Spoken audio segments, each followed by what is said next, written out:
Para nós, 2022 é o ano das surpresas, ok? É o ano de Deus nos surpreender, de nós nos surpreendemos, de nós surpreendermos outras pessoas com a nossa postura.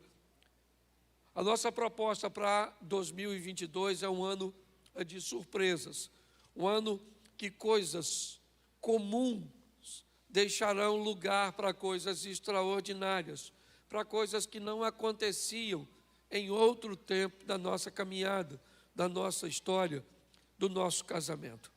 O tema da minha mensagem hoje é surpresa, ele chegou. Hoje eu quero mostrar a você que foi uma grande surpresa quando Jesus chegou. Quando ele chegou neste mundo com sua presença, sua maneira de conduzir as coisas era uma maneira que, no mínimo, dava a ele, o título de diferente.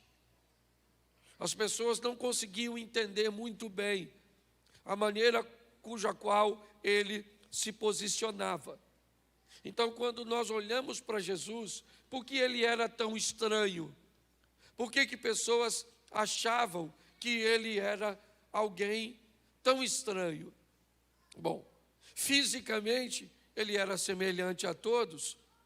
Quando nós olhamos Judas Iscariotes, ele traindo Jesus, ele precisou oferecer aos soldados uma senha, um código, porque os soldados não sabiam diferenciar Jesus de seus discípulos. Jesus era tão parecido com seus discípulos que poucas pessoas, se não tivesse caminhando com ele, teria dificuldade. Normalmente, se você observar, até nos filmes que nós olhamos, quando nós olhamos para aqueles filmes, para aquelas fotos, você pode notar que há uma semelhança muito grande de aparência, de vestimenta. Hoje, inevitavelmente, é muito comum em determinados ambientes, nós conseguimos identificar quem é o chefe, quem é o pastor.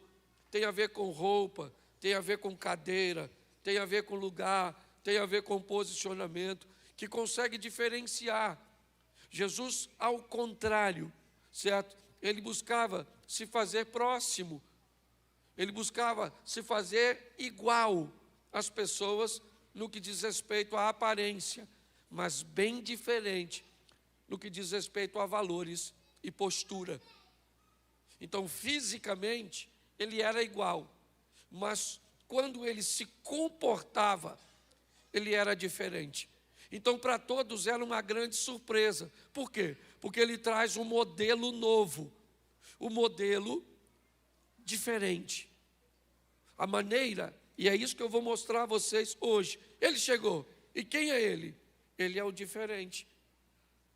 Mas diferente por quê? Ele se veste diferente? Não, ele se veste igual a todo mundo. Por quê? Porque ele não frequenta a festa? Não, ele ia às festas. Por quê? O que fazia de Jesus, alguém diferente dos demais? O posicionamento de seus valores, a maneira cuja qual ele defendia aquilo que ele acreditava.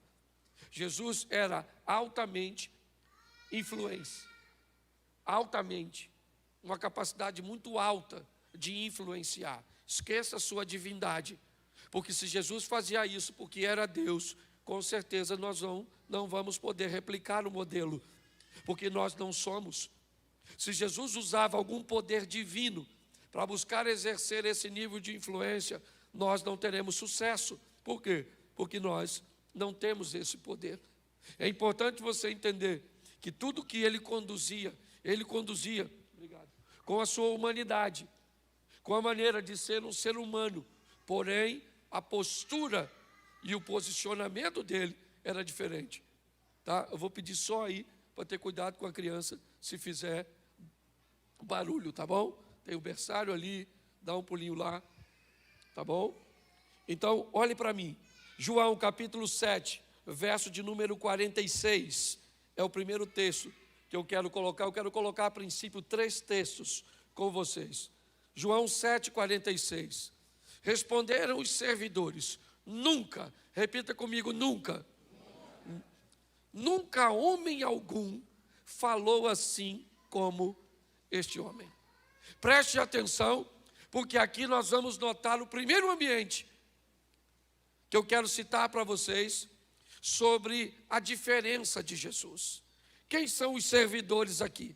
Me parece que alguns soldados ou alguns homens preparados e enviados pelos escribas para pegar Jesus, prendê-lo, capturá-lo e levar à presença deles, me parece que a princípio para um simples interrogatório. Aí os servidores vão para lá onde Jesus está ensinando, está pregando, com o propósito de prender Jesus.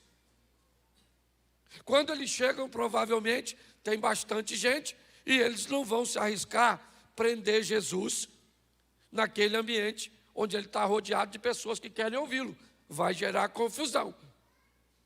Então, inevitavelmente, eles param para escutar o que Jesus está dizendo, para depois que escutar Jesus falar, ele diz: espera ele falar, quando essa multidão for embora, a gente vai lá e prende o homem e leva.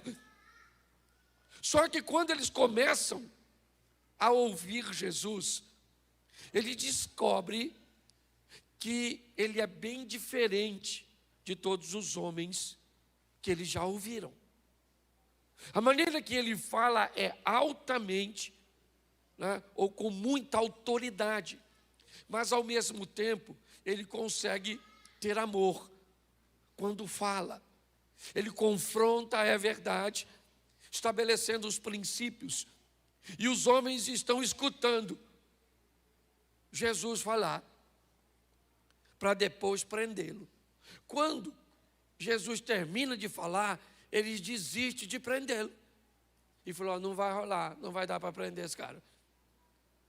E aí ele volta para dar notícia para aquela turma. E ele diz assim: nunca.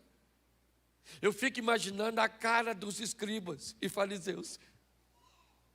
Olha, nunca nós escutamos, nunca homem algum falou com este homem igual a ele.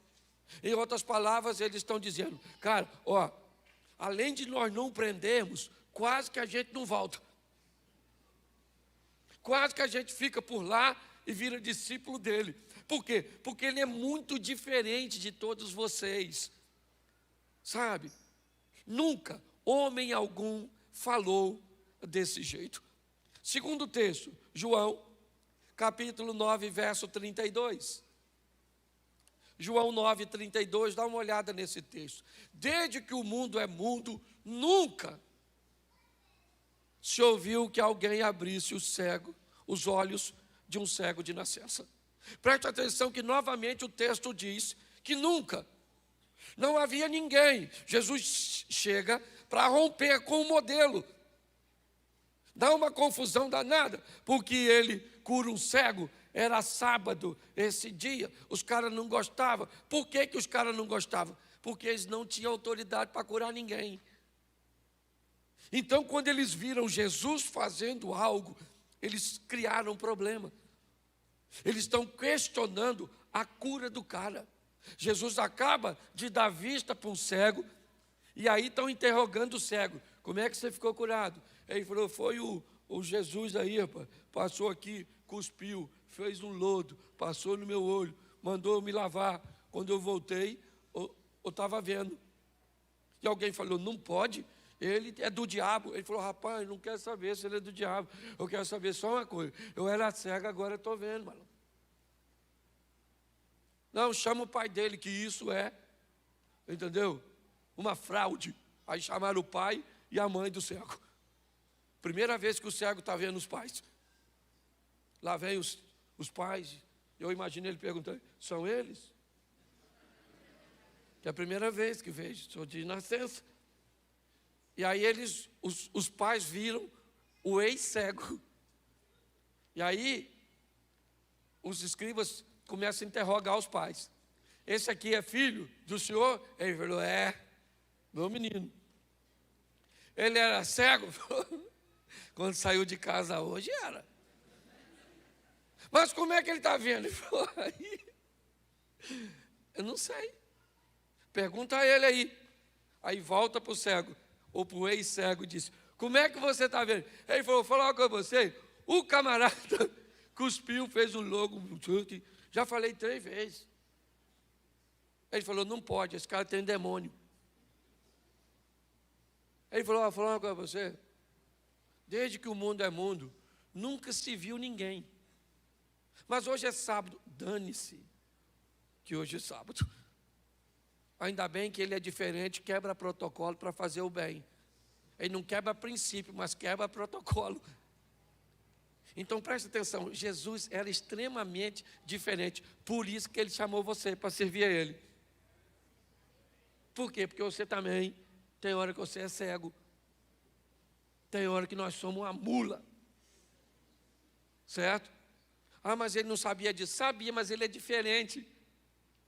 Qualquer um que chegasse para chamar discípulos, iria onde? Numa sinagoga. Ele vai caçar os pescadorzinhos, cobradorzinhos de imposto. Só uma turma. Certo?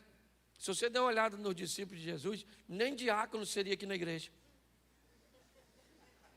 Se depender da nossa seleção aqui, ninguém pensa. Judas ia sentar onde? E o Tomé, que precisava ver para crer. E o André, que levava tudo na brincadeira. Tem um garotinho aí que tem 5 pães e 2 peixinhos. O que é isso para tanta gente? E o Pedro, que puxava uma faquinha para atacar os outros.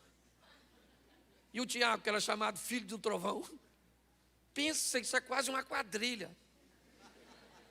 Certo? Provavelmente eles não teriam requisitos para cumprir o nosso protocolo. Mas Jesus não trata como nós tratamos. E é por isso que Ele nos ama e nos chamou. Porque sabe do potencial que nós temos. E muito desse potencial sequer ainda se revelou. Então nunca foi o que disse esse cara. Nunca se ouviu. O que ele está fazendo é algo que nunca foi feito. Coloca o último texto aqui. João 3:2. João 3:2. É uma narrativa de Nicodemos. Este foi ter de noite com Jesus e disse-lhe, Rabi, bem sabemos que és mestre vindo de Deus, porque ninguém pode fazer esses sinais que tu fazes, se Deus não for com ele. Presta atenção, nunca se ouviu que alguém falava assim. Nunca um cego de nascença viu. Nunca, certo? Ninguém pode fazer isso que o Senhor faz, se Deus não for com ele. Note que todos os textos diz que Jesus é diferente. E o que ele falou para mim e para você, seja diferente também. Ah, pastor, eu sou. Lá no meu trabalho, não me misturo. Ah, pastor, eu sou diferente. Eu não vejo televisão, eu não vejo nada, sabe? Estou esperando Jesus voltar. Não é disso, não. Ah, pastor, eu uso uma saia lá em cima. Ou melhor, lá embaixo. Certo? Falei lá em cima, parece ter rabo de cavalo crescendo para baixo. Certo? Então, o que é saia para a gente? Para a gente, projeto recomeçar. Ela não é nem aqui e nem aqui. É só descer um pouco, mediana. Você está entendendo? É equilíbrio. Então eu vou te mostrar agora por que é que ele, já deu para notar que ele é diferente. Mas olha como ele vai agir, é que vai tumultuar a cabeça de todo mundo. Ele entra no lugar que ninguém entra e não é para ser influenciado, é para ser um influenciar isso. Porque tem gente que pode usar o que eu estou... Pastor, por isso que eu vou no boteco. Para influenciar. Eu até tomo um negocinho assim, mas eu prego a palavra. Não é disso que eu estou falando. Certo? Então preste atenção nesse texto, nesses textos. Vai ser rapidinho que a voz está bem. Primeiro, Jesus começa a quebrar um protocolo bem difícil daquela época. Conversar com mulher que não fosse a dele. Isso já era um problema. Se tivesse sozinha então, se iniciasse um diálogo, era pior ainda. E ele começa a quebrar algumas coisas. E só para você entender, vamos lá, já que ontem foi o Dia Internacional da Mulher, então, aqui meio atrasado, ainda que eu tenha mandado aí uma homenagem para vocês ontem, certo? Mas feliz Dia Internacional da Mulher. Louvado seja Deus pelas mulheres. Tem mulher aí? Orgulho de ser mulher, orgulho de ser feminina, motive essa feminilidade nas meninas. Bota brinquinho, bota batom, bota mesmo, maneira, veste umas roupinhas. Se tem um troço que eu não gosto é de ver mulher com aparência de homem. Porque o homem é feio. Certo? Então, por favor, certo? Cuide dessas meninas. Louvado seja Deus pelas mulheres. Eu não gosto muito de feminismo, porque feminismo não gosta de mulher. Então, seja feminina, querida. Olhe para o espelho e diga, eu me amo. Não estou bem, mas não sou a melhor versão de mim mesma no momento. Certo? Mas eu ainda chego lá. Ok? Então, vamos lá? João 4, 27. Note como é que sempre tem uma conotação de surpresa. Disso vieram seus discípulos e maravilharam-se, ou seja, ficaram surpresos de que ele estivesse falando com uma mulher. Todavia, nenhum deles lhe perguntou, né, ou lhe disse, né, que perguntas, ou por que fala com ela. Preste atenção, porque Jesus, ele vai ter um encontro com uma mulher sozinho. A dona foi tirar água, uma mulher de vidinha meio esquisita, certo? Provavelmente, se ela contasse para você que Jesus encontrou com ela sozinho, você não ia acreditar, porque você ia imaginar que Jesus apareceria num círculo de oração, num culto, numa igreja, mas nunca com a dona dessa de 5 maridos, uma vidinha bem complicadinha, certo? Ela está perto do poço e Jesus vai encontrar com ela. Por quê? Porque ele está quebrando, ele é diferente. Todo mundo via numa mulher, não fala não, só pensa. Se eu falasse para você aqui agora, ó, tem uma dona em pé aqui, já casou 5 vezes, está caçando outro, e ainda está com o marido de outro aqui, o que você diria que ela é? Não fala não, só pensa. Hã? Uma mulher que teve 5 maridos, já está no 6º, pelo amor de Deus, dona, vai tomar uns remédios para baixar esse fogo, certo? Só que quando eu olho, Jesus marca um encontro com ela que ela nem sabe. Enquanto todo mundo está olhando aquela mulher por um prisma, por uma ótica, Jesus olha e diz assim, vou fazer dessa dona uma evangelista.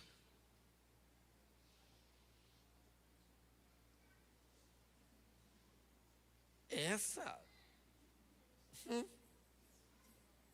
Jesus sabe quem ela é, não. Essa dona vai virar evangelista. Sabe o que mais me encanta nesse texto de João 4? É que Jesus manda 11, ou melhor, 12 de seus discípulos ir a Samaria comprar comida. Eles entram na cidade de Samaria, compram comida e não chama ninguém para ter um encontro com Jesus. Volta os 12 caras trazendo comida sem ninguém. A mulher vai sozinha. Chegou lá e falou para os homens, aí, encontrei um cara lá na beira do poço. Alguém falou, novidade, dona. A senhora encontrar um homem, fala algo novo. Ela falou, não, eu estou falando sério. E eu tenho quase certeza que ele é o Messias. Você não falaria assim? O Messias? Conversando com a senhora? Ele apareceria para qualquer pessoa, dona, mas não com os seus atributos. Ela falou, estou falando, contou tudo que eu tenho vivido. E os discípulos que vão à cidade voltam sem ninguém, e a mulher que vai sozinha leva um montão de gente. Pare para pensar. Ao quebrar os paradigmas, a romper de uma forma diferente, Jesus é capaz de transformar alguém que ninguém dava nada por ele em um potencial extraordinário para a expansão do seu reino. Deus não escolheu você e a mim por acaso. A minha vida era tão ruim que essa moça estava me namorando. E era meu tio que me criava. Meu tio falou para ela aqui, ó, larga esse menino que isso não tem futuro, isso não vai a lugar nenhum. Isso não é nada e provavelmente daqui uns anos não vai ser coisa nenhuma. Olha que palavra profética extraordinária do homem que me amava, que era meu tio. Só que ele me olhava pelos olhos humanos, enquanto a ótica de Deus estava sobre a minha vida. Deus sabe quem você é, não está enganado, Ele chamou você, sabe, porque pode fazer a sua vida ser extraordinário nessa terra, aqui. Tome posse disso. Posso ouvir um amém? Amém. Isso. Outra coisa, Lucas 19, 7. Lucas 19, 7. Vendo tudo isso, murmurava, dizendo que entrava para ser hóspede de um pecador. Está lá Jesus de novo, surpreendendo as pessoas.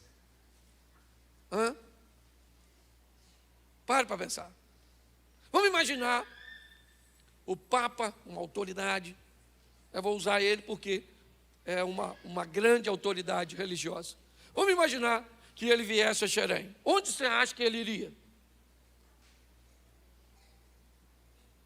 Provavelmente na paróquia. Sim ou não? Sim ou não? Ali para dentro eu não sei se tem ainda. Mas tinha a Casa da Luz Vermelha. Isso. O moço que algumas pessoas chamavam de sogro. Você acha que ele iria lá? Sim ou não? Sim ou não? Sim ou não? Claro que não. É a imagem dele.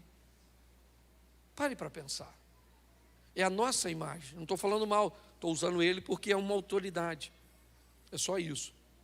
Eu estou dizendo o programa cujo qual nossa mente está estabelecida. Quando Jesus chega em Jericó, passando por Jericó, ele vai à casa de um cara que ninguém iria. Ele entra na casa do Zaqueu para comer com ele, para sentar com ele. Mas as pessoas não gostam disso. Por quê? Porque ele comia com pecadores. Ele conversava com mulheres. Ele conseguia enxergar nas pessoas coisas que as outras pessoas não conseguiam. Então ele estava sempre agindo de forma diferente. Quando Jesus termina o encontro com a mulher samaritana no poço, ela está diferente e ele está o mesmo. Quando Jesus sai da casa de Zaqueu, Jesus continua o mesmo e Zaqueu está diferente. Preste atenção. As pessoas ficam surpresas com o que ele está fazendo, mas o que ele está oferecendo é um modelo para mim e para você. É isso que aconteceu. Nossa, todos murmuravam e ficavam dizendo do lado de fora: olha, o seu mestre come com o pecador, já já ele vai estar pecando. E no final da reunião, Zaqueu se levanta e faz uma confissão. E Jesus disse: hoje veio a salvação a essa casa, porque também este é um filho de Abraão. Então dá licença agora que eu estou indo embora, mas cumpri o meu propósito aqui. Ele era diferente e surpreendia-se, ou todos se surpreendiam com ele. João 8, 9. João 8, 9.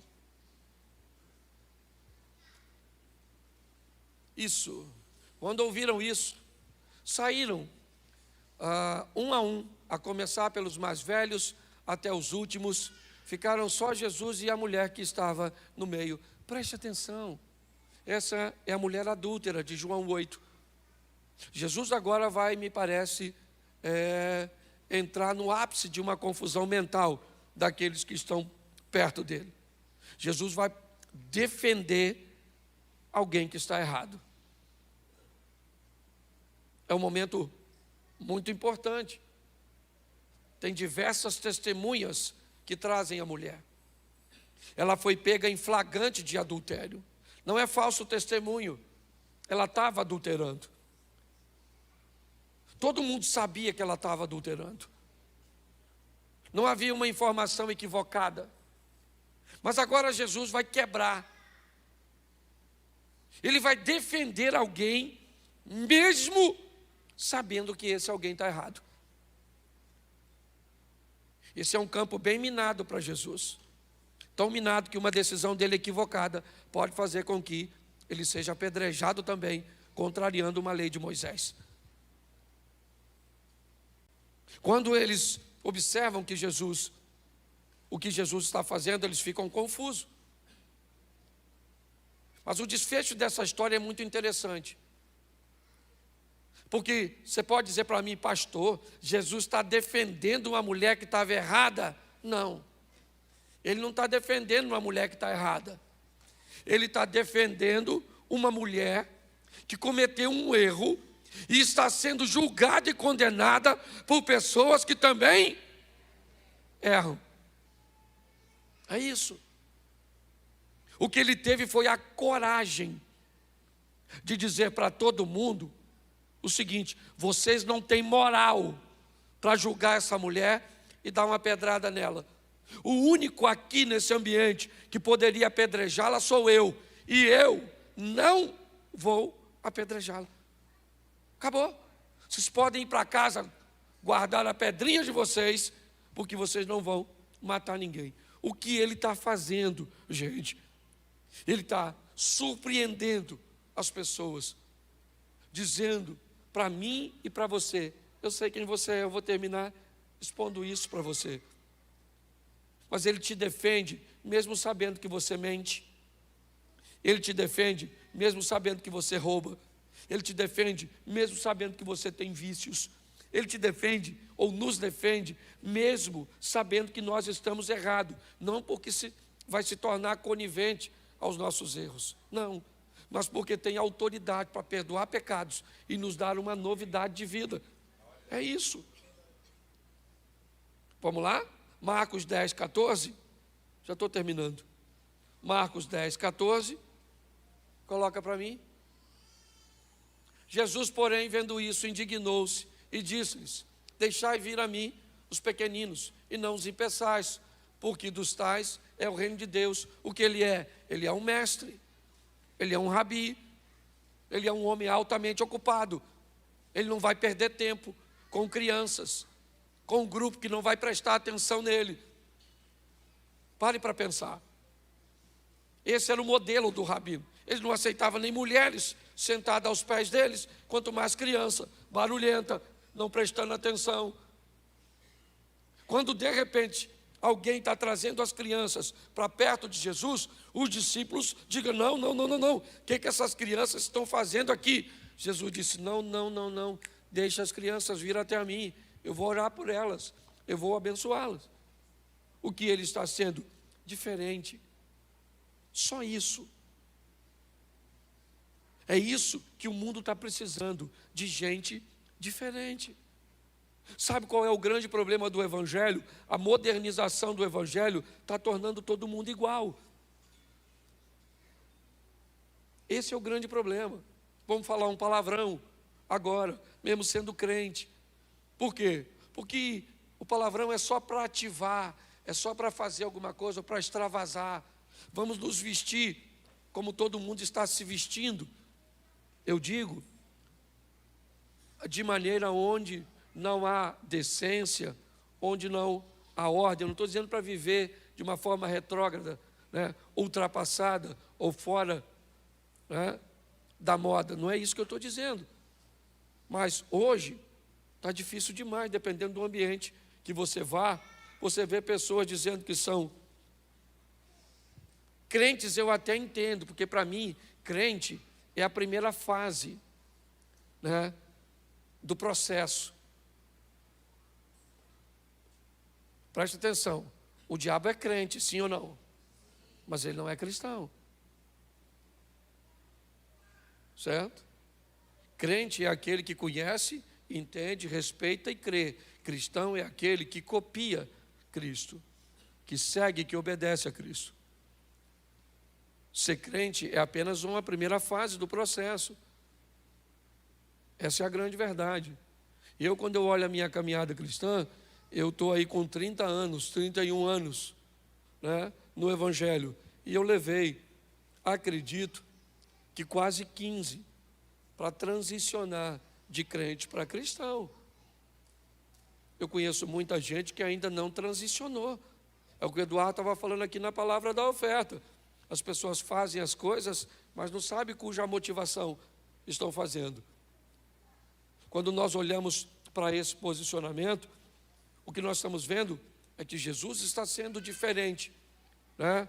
De uma forma muito sutil, é verdade, mas é diferente. Por quê? Porque defende pessoas que estão sendo acusadas por gente que também erram, porque recebe gente que ninguém receberia, porque conversa com pessoas que ninguém conversaria, porque come com pecadores e se mantém íntegro.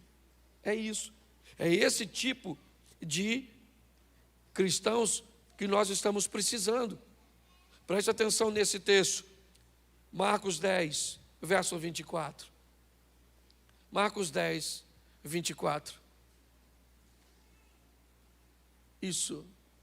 E os discípulos se admiraram dessas suas palavras, mas Jesus, tornando a falar, disse: filhos, quão difícil é para os que confiam nas riquezas entrar no reino de Deus. Os discípulos agora ficam apavorados. Jesus acaba de dizer para um milionário, um cara cheio da grana, um garoto, um rapaz. Jesus disse: olha, vai, pega tudo que tu tens, dá aos pobres, dá para os pobres tudo que tu tem. Depois você vai ter um tesouro no céu, e aí você vem e me segue. Eles disseram: não, não é isso. Você tem que falar para ele que ele tem que se converter, pegar o dinheiro dele, ser dizimista, ser ofertante. O senhor está rompendo o modelo. Ele disse: não, ele está preso no dinheiro. Eu quero mostrar para ele e para todos que o meu modelo é diferente.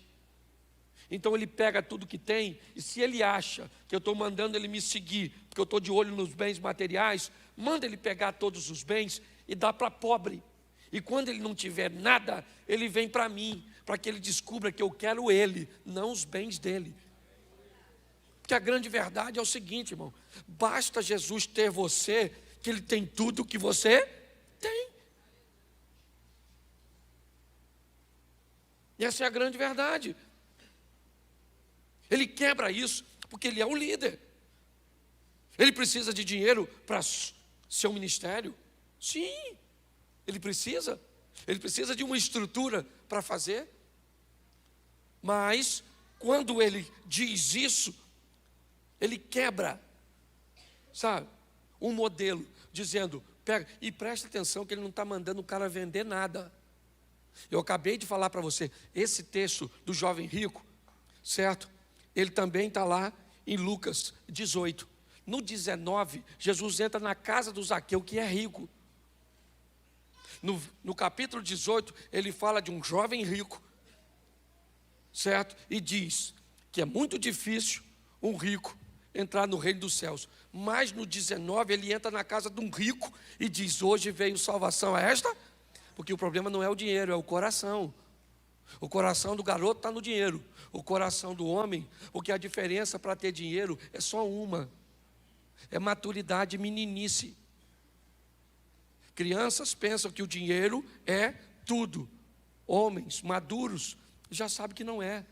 O dinheiro, querido, é um excelente escravo, mas é um péssimo senhor. E é assim que funciona. Jesus está quebrando quando ele diz para o camarada: lembra de Geazi? Quando Naamã quer dar uma oferta e Eliseu não recebe, Geazi fala: rapaz, você é doido? Esse novo convertido, cheio da grana, vamos depenar ele. Hoje a gente vive debaixo, infelizmente, de uma mentalidade assim.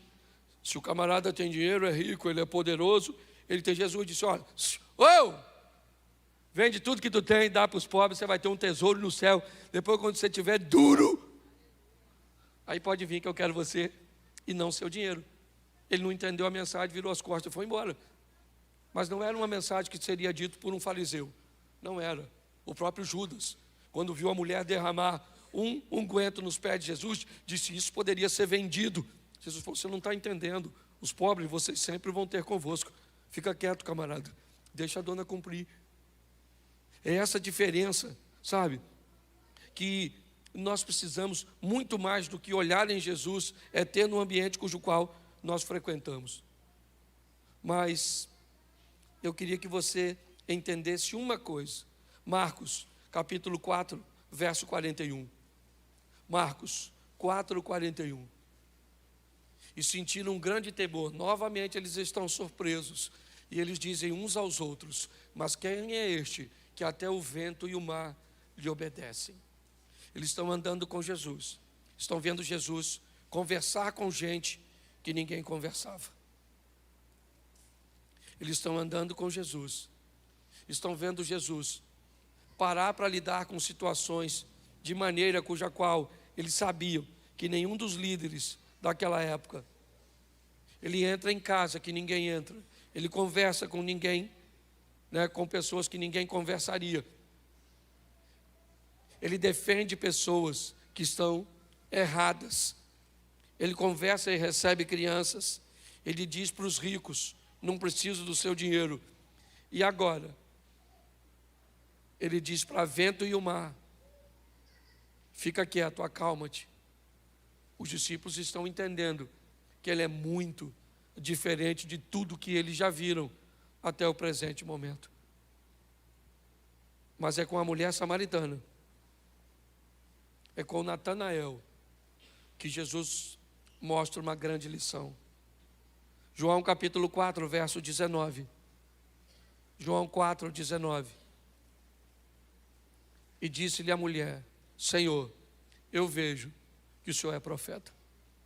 Coloca para mim João 1, 47. João 1, 47.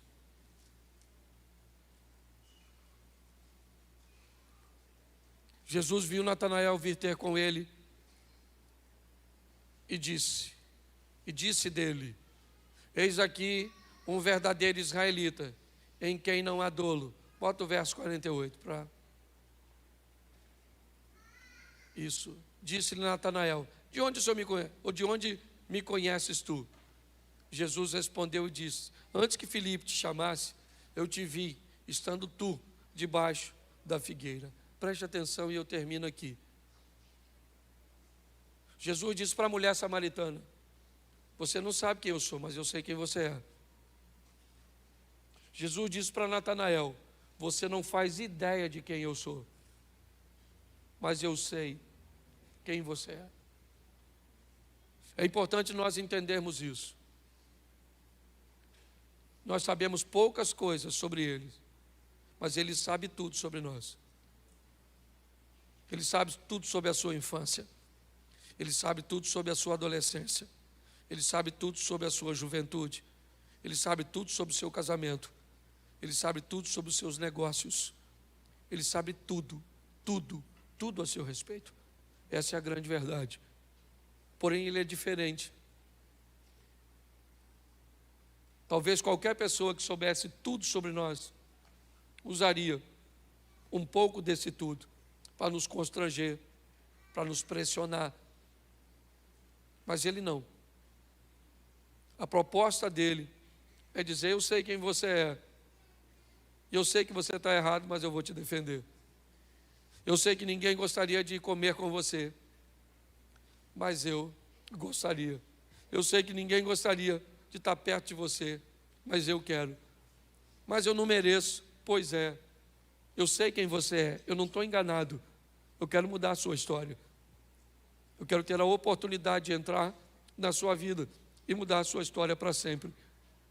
A grande questão é: as pessoas precisam se surpreender quando você sair da igreja com Jesus. Essa é a grande verdade. As pessoas precisam se surpreender com as suas ações, com os seus posicionamentos, com a sua fala, com a sua conduta, com as suas postagens. Elas precisam surpreender, ou se surpreender, quando olhar para você. E a surpresa tem que ser de uma forma positiva, onde você mostre que você é diferente. É só isso. Jesus nunca disse: olha, gente, eu sou diferente dos demais, eu sou melhor do que os demais. Ele nunca disse isso. Mas todo mundo que olhava para ele disse: nunca vimos alguém como ele. Note como ele é diferente. Ninguém te condenou, querida. Se ninguém te condenou, eu também não te condeno. Vá e não peques mais. Preste atenção. Nós temos falado isso o tempo inteiro aqui. Você está à espera de um reino que já chegou. Você está à espera de uma estrutura espiritual que já está disponível para você. Já está disponível para você. Eu vejo pessoas nadando e gritando: eu estou com muita sede. E nadando na água doce. Era só parar um pouquinho e beber e saciar a sede. Quebrar esse modelo mental tem sido um grande desafio nosso. Porque tem pessoas esperando Cristo voltar para viver o reino. Mas Ele disse na sua oração: venha o teu reino. Venha o teu reino agora. É só isso. Seja diferente. Não dizendo que é diferente, mas fazendo com que as pessoas vejam. O fulano é diferente na hora de negociar. Nossa, você negocia desse jeito? Nossa, você age dessa forma? Ah, é. Eu me posiciono assim.